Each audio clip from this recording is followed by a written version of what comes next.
Welcome to Pavonars, webinars for the pavement community. My name is Andrew Braham, and today we're going to talk about the development of a performance-based approach to asphalt emulsion selection for cold in place recycling applications. And as you can see in this picture here, this is a cold in place recycling train. It is actually in Kansas on a state highway. And we're going to look at specifically how the asphalt emulsion behaves during this process. Now, this is based on work that Dr. Sadie Casillas performed toward her PhD research, previously Sadie Smith. You can see she obtained her bachelor's, her master's, and her doctorate at the University of Arkansas in civil engineering, and her bachelor's of science she received honors. And if you'd like to learn more about Sadie, you can check out her LinkedIn profile, which is also below in the comments. When we think about cold in place recycling, we're thinking about taking an existing pavement structure that has a distressed asphalt pavement on top of a base, a subgrade, any type of unbound material. But specifically, we're looking at that distressed asphalt pavement, which is a bound material. And the cold in place recycling process mills 3 to 6 inches of that distressed asphalt pavement. There is no base or subgrade in this milling process. There's no unbound material. It is 100% bound material. And while you're milling up that distressed asphalt pavement, you're adding water and some sort of stabilizing agent, which could be asphalt emulsion, it could be asphalt foam, it could be Portland cement, or often asphalt emulsion and asphalt foam is used with Portland cement. And what you get in result is a CIR, a cold in place recycling layer, and you place a surface on top of that CIR layer. And that is either an overlay or a surface treatment. Now for this presentation, we're explicitly going to focus on asphalt emulsion stabilized cold in place recycling. And we have some very nice documents on asphalt emulsion CIR. AASHTO M352 covers CIR materials. And if you take a look at that standard, you can see there are 3 gradations of the reclaimed asphalt pavement. There is fine, medium, and coarse. They also have 5 different types of asphalt emulsions, CSS1, CSS1H, and then 3 high float emulsions. M352 talks about how you can add a lime or cement additive, and if you're going to, you need a minimum 3-to-1 ratio of the residual asphalt, so that's the asphalt emulsion residue to cement. And then it talks a little bit about some performance tests, including indirect tensile strength, Marshall stability, the tensile strength ratio, and the raveling test. Another standard that's out there is AASHTO R117, which is a CIR mixed design. And this talks about where you take your asphalt emulsions and your rat material, you compact them and you cure them at 60 degrees Celsius for 16 to 48 hours. Then you find the optimal asphalt emulsion content based on either the tensile strength ratio or the Marshall stability after running 3 asphalt emulsion contents. So this is pretty similar to a traditional asphalt mixture, hot mix asphalt or warm mix asphalt mixture mix design. Various binder contents and trying to find the optimal strength. And then in R117, they have you check the raveling at an optimal emulsion content. Another way to look at this is we have our mixture components. And what this stage does is it explores the wrap reactivity and the coating of the wrap. And the mixture components are in R117 and in M352. This is the final strength and stability, which quantifies the performance of the fully cured material. So both R117 and M352 have flavors of both the materials and the final strength and stability. Now, what Dr. Casillas talked about in her dissertation, a main focus area of her dissertation was, are there some sort of intermediate stages that we can define? Because there's quite a bit going on between simply identifying the mixture components and then looking at the final strength and stability. And so Dr. Casillas recommends that we look at 3 intermediate stages as well. and she defined these as workability, compactability, and cohesion gain. And so during the CIR process, whether it's a multi-train unit, which we saw on the first slide, on the title slide, or a single unit, which is what we saw on slide 3 that kind of slid across the screen, you have stages in that equipment where you need to look at the mixing of the CIR and the placement of the CIR. So you mill the material, you mix it with the stabilizing agent, and then you need to place it. And she defined this as the workability stage. Then you need to compact that material. And this quantifies how CIR densifies. So how does it build up that structure as the rollers go over the material? And then finally, cohesion gain. Since we're focused on asphalt emulsions, the water needs to leave the system as the asphalt emulsion cures and breaks. So how does that process occur, and what sort of gain of strength do you get as that proceeds? And you can look at this indirectly by tracking the stiffness of that CIR layer. And we can kind of start looking at this. We define this into two different sections. One is looking at loose CIR, so this is before compaction, and then looking at the actual compacted CIR. So as we move forward, you'll notice that we divide the tests into the loose CIR and the compacted CIR.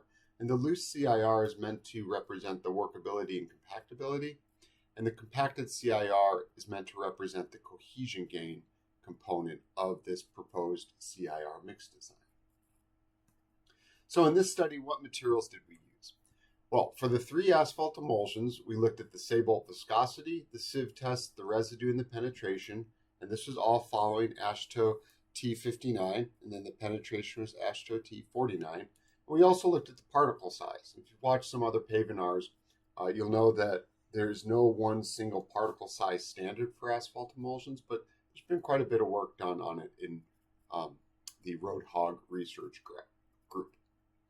Now, these tests were run on 3 different emulsions following AASHTO M208. If you remember cationic asphalt emulsions, the cationic slow sets were one of the types of emulsions that can be used in CIR. And so we looked at 3 of them. And for the Asphalt viscosity, that means that our Asphalt furroseconds need to be between 20 and 100. We're on less than 0.1% of sieve. Again, there's no mean particle size standard, so that's not in the M208 requirements. The residue needed to be greater than 57%, and the penetration was between 40 and 90. So there's some ranges here, and because of these ranges and because of these tests in particular, we identified 3 different emulsions, and we're going to call those E1, E2, and E3. All of these pass the Asphalt viscosity, all of them pass the sieve, the residue, and the penetration. So all of these are fully allowable CSS asphalt emulsions, and yet we're going to see that they provide much different behavior, especially in those intermediate stages. So here's all the data. These are the emulsions that we used. And what CIR test did we run? Well, again, for workability and compactability, we need to cure the material before running the test. So you can see we have 2 curing temperatures, 10 degrees Celsius and 60 degrees Celsius, and 2 curing lengths, 30 minutes and 120 minutes. So we have 4 different sets of tests for workability and compactability based on the curing conditions. And then for cohesion gain, we looked at, again, 2 different temperatures, 10 and 60 degrees Celsius. And we looked at 4 hours and 24 hours after compaction in those curing conditions. The laboratory tests, what we did here is we tried to take a fundamental test. And the fundamental test we determined was the triaxial test. So we feel that the triaxial test gives you a fundamental engineering property. Triaxial tests are very expensive to run, both from a time and equipment standpoint. So what are some alternate tests that could potentially be run that could be a surrogate for these more complicated tests? Well, for the workability and compactability, the fundamental test was a loose triaxial test, and we found the Dongray workability test, or the DWT, and various CIR modified superpave gyratory compaction metrics to be surrogates. So the nice thing about the DWT and the SGC metrics are these are gained by using a superpave gyratory compactor. Almost every lab that uses asphalt mixture materials and tests asphalt mixture materials, at least in the United States, has a super paved gyratory compactor, so this is a piece of equipment that's very easily accessible. Now for cohesion gain, remember these are compacted samples, so our fundamental test is the compacted triaxial test, and then we compared that to the raveling test, which you saw was in the AASHTO standards, and then also the direct shear test, which is another test that Dr. Casillas developed during her research here at the University of Arkansas. And there are various references. I encourage you to take a look at this paper, which is posted, but also, or is published, but also the loose triaxial test followed AASHTO T296, as did the compacted triaxial test. The Dongray workability test and the SGC metrics, those were based off of publications. There's no standards for those. The raveling test is ASTM D7196. And then the direct shear test, there's some more details with another paper that Dr. Casillas has published. And again, just to recap, what we're trying to do is we're trying to find some fundamental tests and then relate those to quote unquote easier tests. When I say easier, I mean they take less time to run, they require less materials, the equipment is not specialized necessarily. Most labs would have these easier test pieces of equipment. So let's take a look at some of the results. So to start out with the CIR and compaction metrics, the one that we really honed in was the workability energy index, or the WEI, and this is modified from a asphalt mixture, a hot mix asphalt mixture compaction metric. And if you're interested in those, there's a couple of Pavinars on them with Erica Young, but also Dr. Hussein Bahia up at the University of Wisconsin-Madison did a tremendous amount of work with compaction metrics. But for CIR, we modified them because it's a different material compared to hot mix asphalt. But the WEI for CIR is the energy, which is the area under the compaction curve, up to 76% density. Now, a couple things that we found just overall, we felt that the 10 degrees Celsius 30-minute curing and the 60 degrees Celsius 120-minute curing may not be very representative of what's actually going on in the field. The one end is not severe enough. The other end is too severe. We'll talk about this a little later. Another challenge is when you start heating this wrap material up to 60 degrees Celsius, we think that the binder on the wrap might actually start to get activated. So this is not only a curing component, but then also a wrap activation component after 2 hours. So we kind of feel that those two outer sets of data may not be representative. So if you just hone in on the inner ones, you can see that E2 had the highest workability of the three emulsions. Now we did look at a bunch of other metrics, and Dr. Casillas does a good job of talking about these in the full paper, but the number of gyrations to 76% density and 76. Then we have various CIR modified metrics, including CDI, the compaction densification index, GCI, the gyratory compactive index, H76 and H88. Those are the heights at 76 and 88% density. The compaction energy index, which is CEI, the Dongray workability test. LP is the locking point. NCAT's done a lot of work on the locking point. NSI, the net normalized shear index, and then SG max, which is a shear at the maximum, the maximum shear that is measured. Now looking at the loose triaxial test, so remember we tried to take these other metrics, the compaction metrics, compare them to a fundamental test. You can see here that we had 3 different levels of confining pressure, 0, 100, and 200 kilopascals.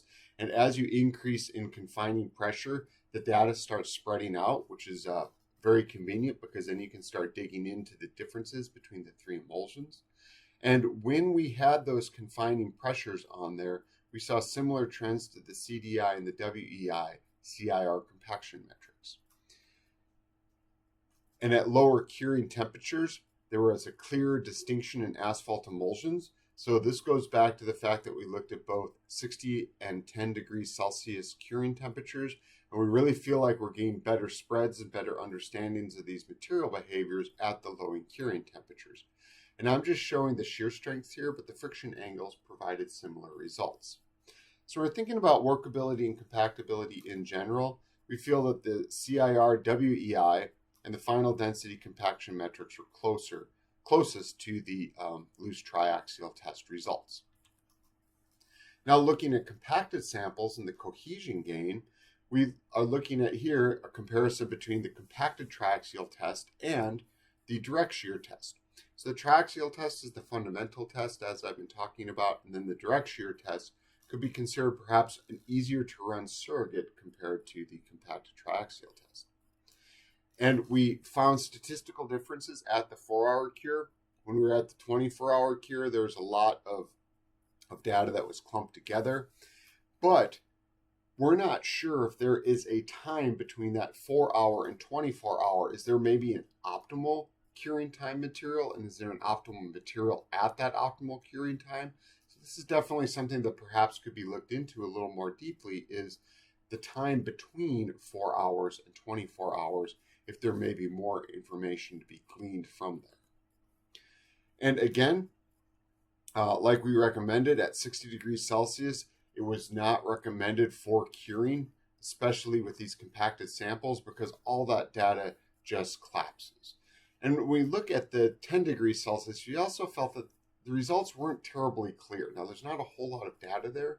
There's only those 6 data points, but we do think that the 10 degrees Celsius is more promising. We just feel that a little more data could probably be collected to get much more robust understanding. And as I mentioned, at 60 degrees Celsius, I think the question is, with that wrap material, is the asphalt binder being activated? And I think that's why you see in those AASHTO standards, you don't see anything above a 40 degrees Celsius curing time, and that's because of this potential wrap activation. But we chose 60 degrees Celsius because we wanted to make sure all the water was out of there as quickly as possible. So in conclusion, we found that the best compaction metrics were CEI, also that WEI, and the final density. We felt that the loose triaxial test does need confining, whether it's 100 or 200 kilopascals. That's still kind of an open question. We did run the raveling test. I didn't talk about it very much, but it did have high levels of variability, so we think there does need to be caution when running the raveling test. But we found that the direct shear test provided some good correlation with the compacted triaxial test, but there's definitely more work that needs to be done to establish that correlation. And then finally, we found that lower curing temperatures were better at distinguishing the 3 emulsions that we looked at in this research. So that's just a very brief overview. I encourage you to take a look at the full paper. I have put the link down below for that full publication because there is a lot more details that went into this study. This is just a brief overview intended to give you an introduction to the work. So if you're interested, you can look more deeply. But thank you very much for joining me today.